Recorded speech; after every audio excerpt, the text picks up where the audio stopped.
bienvenue sur Mobility TV, la chaîne de toutes les mobilités. D'ailleurs, on est ravis de vous retrouver, toujours plus nombreux sur notre chaîne YouTube. On va parler d'un secteur qui accélère, enfin, qui commence même à s'installer, c'est le rétrofit.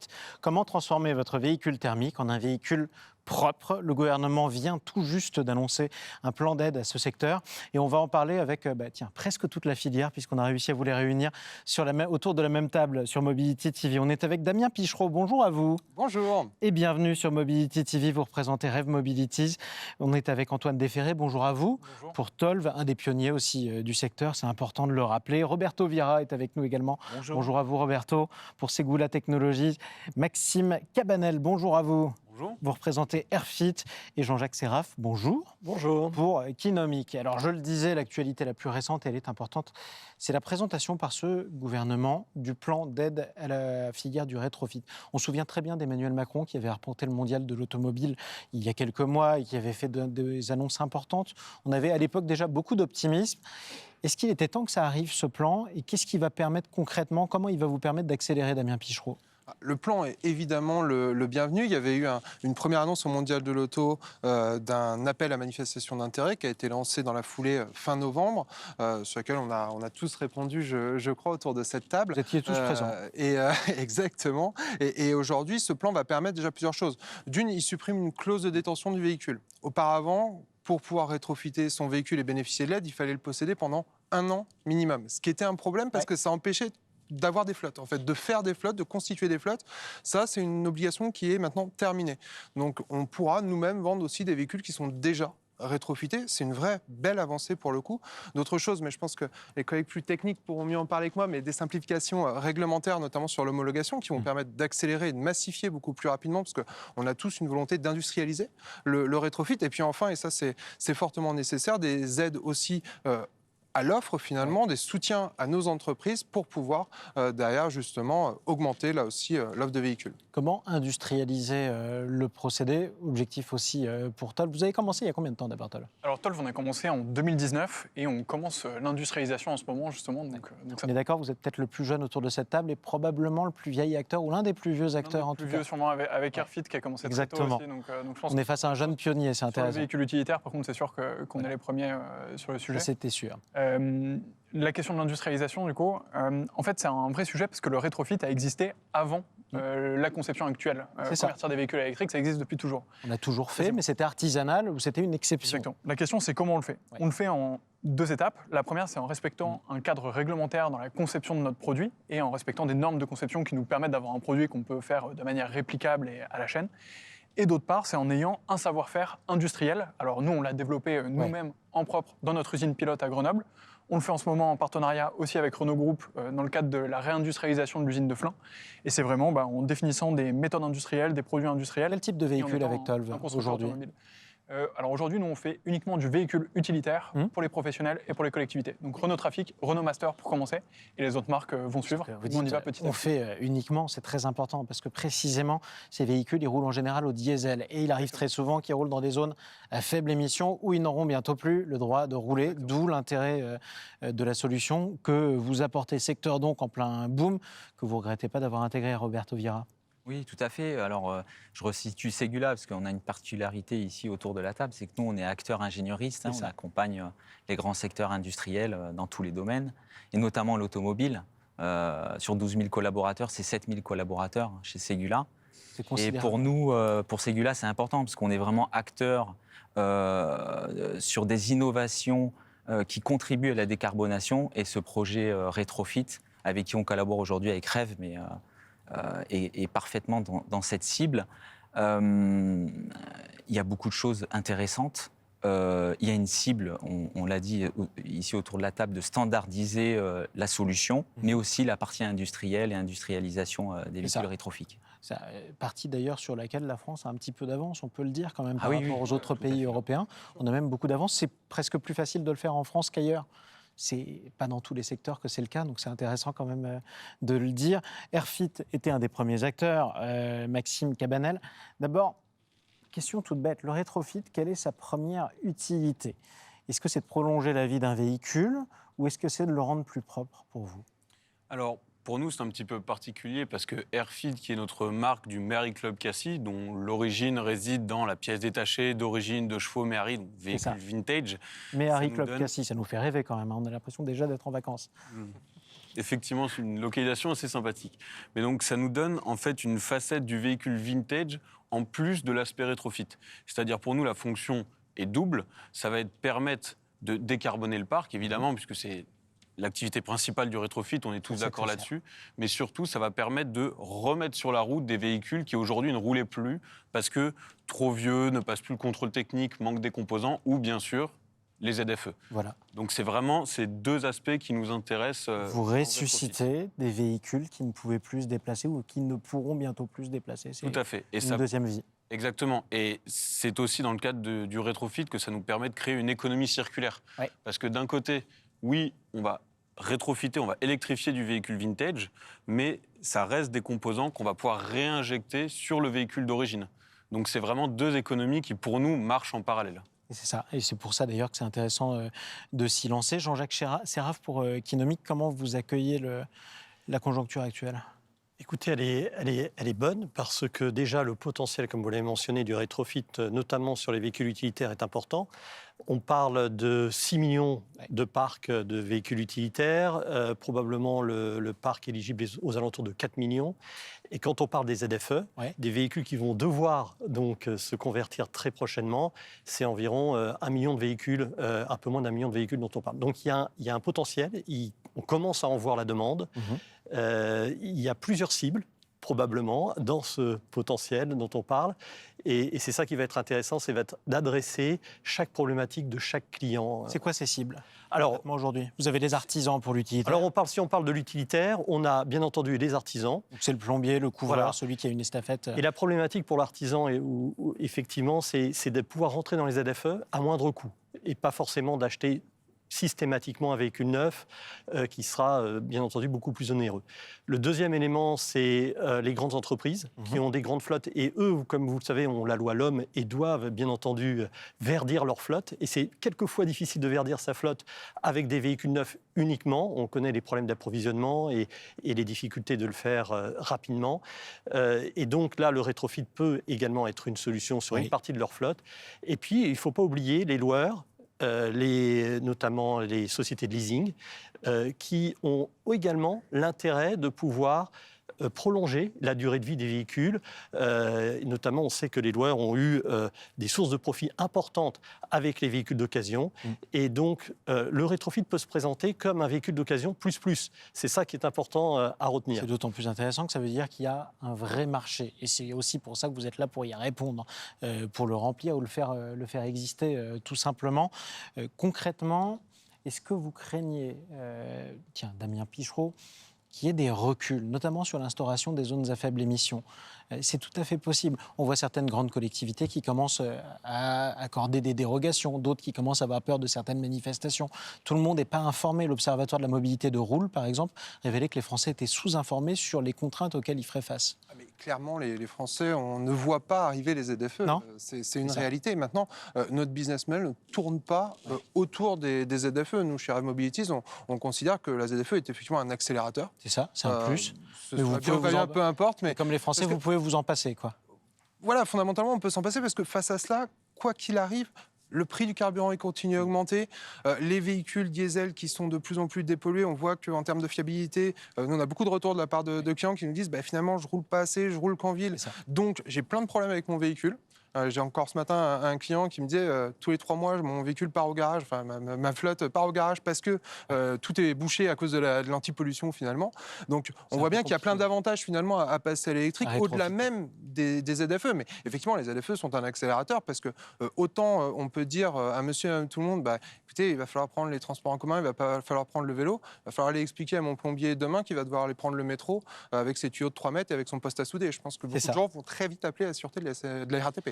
Effectivement. Est-ce qu'on disait que c'était un bon moment pour le rétrofit, en tout cas, notamment pour les entreprises qui sont là depuis longtemps? Est-ce que c'est pas presque un peu trop tard pour certaines? Il y a eu quelques annonces, notamment de mésaventures, de figures du secteur du rétrofit. On pense notamment à l'entreprise Transition One. Il y en a une autre aussi qui a eu des problèmes. Est-ce que finalement on s'intéresse au rétrofit trop tard, hein, d'après vous, Antoine Desferret? Je pense pas que. Alors, c'est difficile de commenter sur les raisons de leurs échecs et de la fin de leur. C'est pour ça que je cite plusieurs échecs. Exactement. Et je pense que d'ailleurs, c'est deux entreprises qui étaient dans des configurations différentes. L'une qui était plutôt pionnière du secteur et qui a commencé très tôt, l'autre qui arrivait plus tard sur d'autres technologies, etc. Moi, ce que je pense, c'est qu'on est effectivement dans un momentum en ce moment pour s'insérer dans le rétrofit. Il n'est jamais trop tard pour créer une entreprise. Cela étant dit, il y a quand même des fondamentaux qu'il faut respecter pour pouvoir s'insérer dans le secteur du rétrofit. Et c'est ce qu'on est en train de voir en ce moment. C'est qu'il y a une différence majeure qui est en train de s'opérer entre des acteurs qui homologuent leurs véhicules et ceux qui n'ont pas homologué leurs véhicules. Des acteurs qui lèvent des fonds et qui ont les moyens de subsister et ceux qui n'ont pas ces moyens. Et je pense que cette différence va s'accentuer petit à petit. En tout cas, au fur et à mesure, le retard va se combler. Parce que si vous avez une homologation, vous livrez des clients. Si vous livrez des clients, vous générez du chiffre d'affaires. Pas d'homologation, pas de clients, pas de chiffre d'affaires. Pas encore d'activité, c'est plus difficile. Et ça, c'est quelque chose qui est acceptable pendant un petit peu de temps.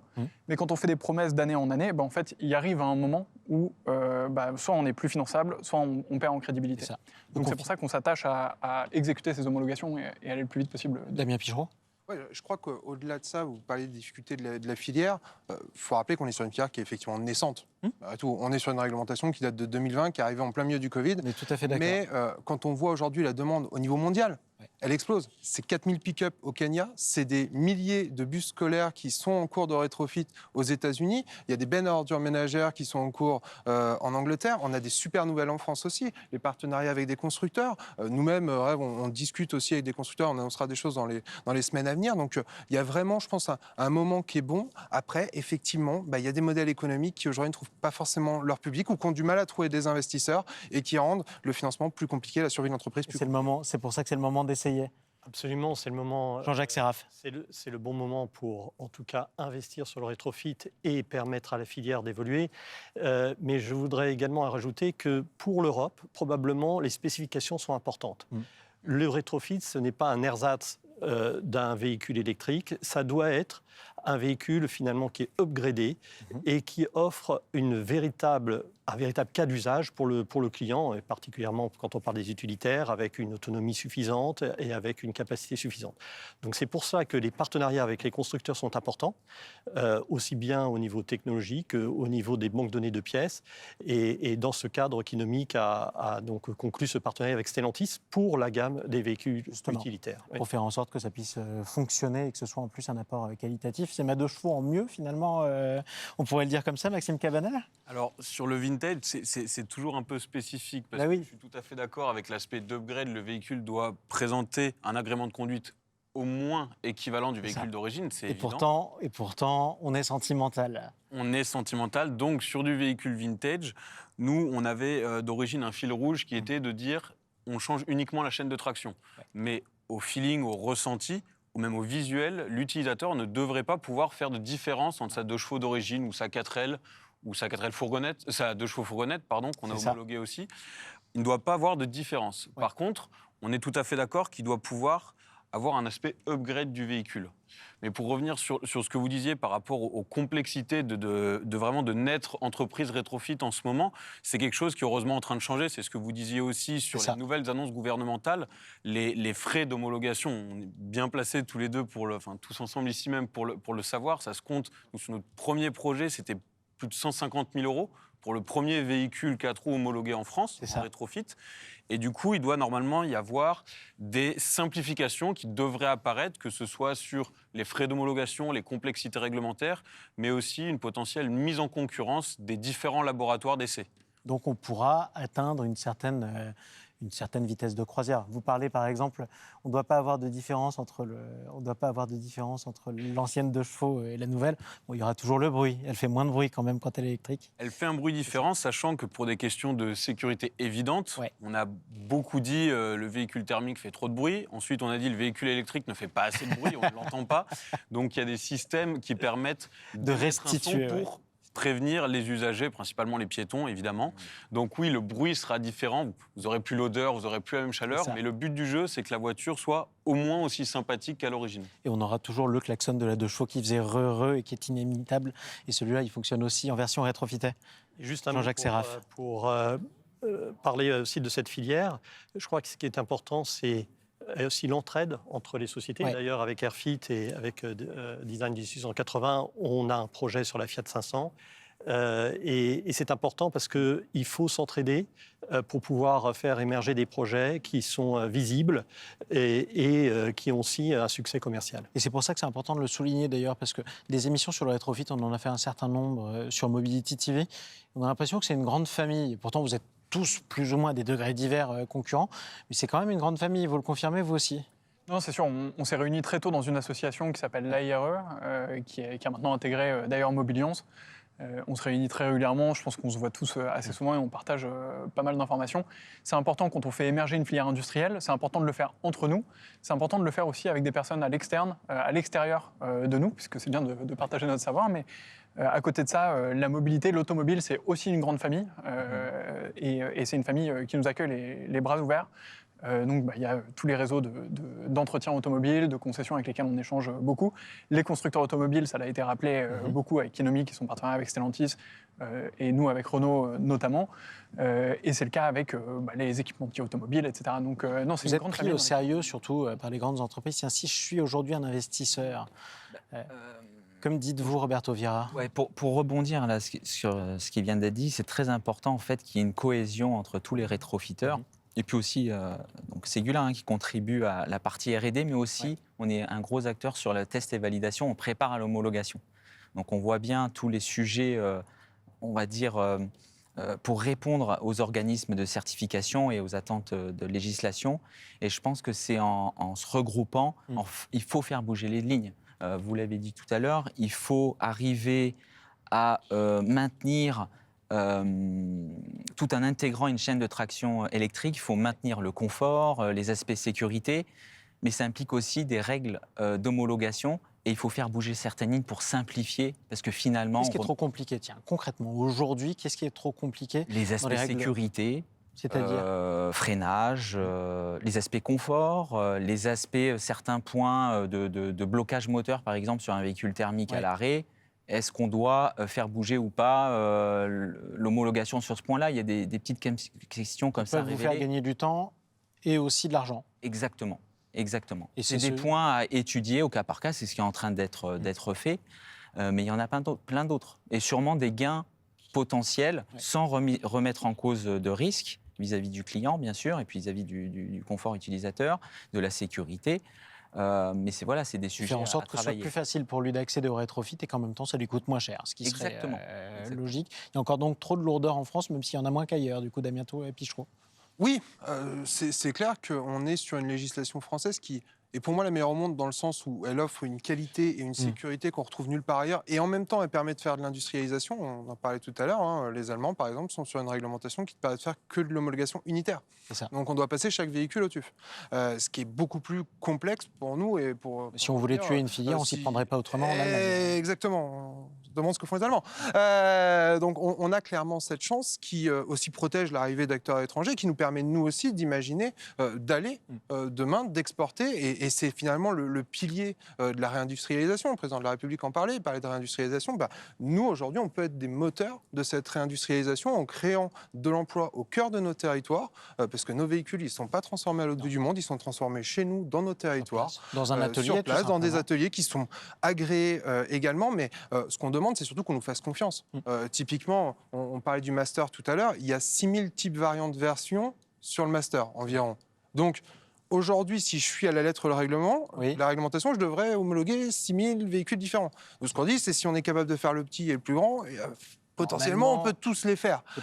Et avec un niveau de sécurité qui soit top, avec une qualité, une fiabilité qui soit là. Mais faites-nous confiance, on est là, on est tous très sérieux autour de cette table, et même ceux qui n'y sont pas, et on est en capacité de le faire. Est-ce qu'on a une idée aujourd'hui du nombre de véhicules rétrofités qui circulent actuellement en France? Est-ce que quelqu'un a cet ordre de grandeur? Antoine Desferré?